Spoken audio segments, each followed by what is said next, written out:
For me, the victory of Trump is the big return of the repress of the academic left. Class struggle came back, in the sense of class tension. I hope that precisely because it is a horror, that it will, on the left, break this Clinton consensus, which was not a real consensus. The price of this consensus was the neutralization of Bernie Sanders. I hope that it will revitalize a little bit more authentic left. That's all I meant with my, of course, ironic, I'm not an idiot, support of Trump. Because I think that it's exaggerated, this idea, oh, Trump, new fascism, and so on and so on. No, Trump is an absolute opportunist. I'm not so much afraid of this new situation. The only danger is what Trump will have to do to survive, not out of his own conviction, you know, the pressure of conservative Republicans and so on. But I'm not such a pessimist at this level. Paradoxically, some good things, like a more authentic left, can come out of it. The true message is not we will be more protected, but we want to get rid even of this relative protection of the European shield just to nakedly expose us to globalization. This is clear from all these CETA, TIPP negotiations and so on and so on. So this brings me in conflict with many of my friends who fall into this.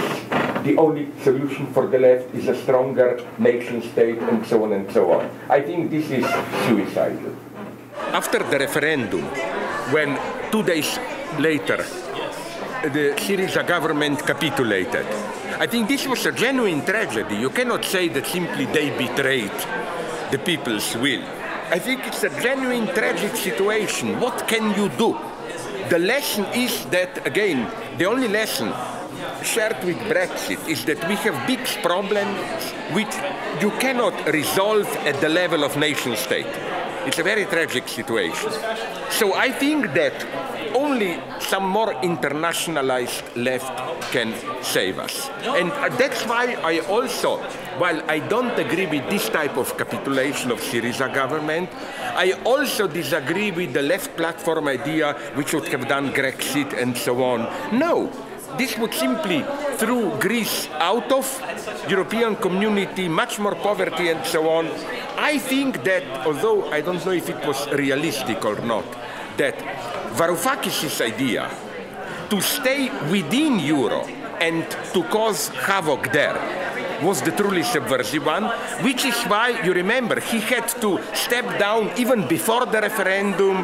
There was even a parliamentary inquiry, they wanted to put to trial. He was the truly subversive element.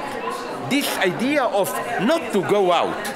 If you go out, you are not a threat to anyone, but to remain within and cause havoc, cause trouble. I think that this is what left has to reinvent. Don't leave Europe. Remain within Europe, establish links, connections there, and so on and so on.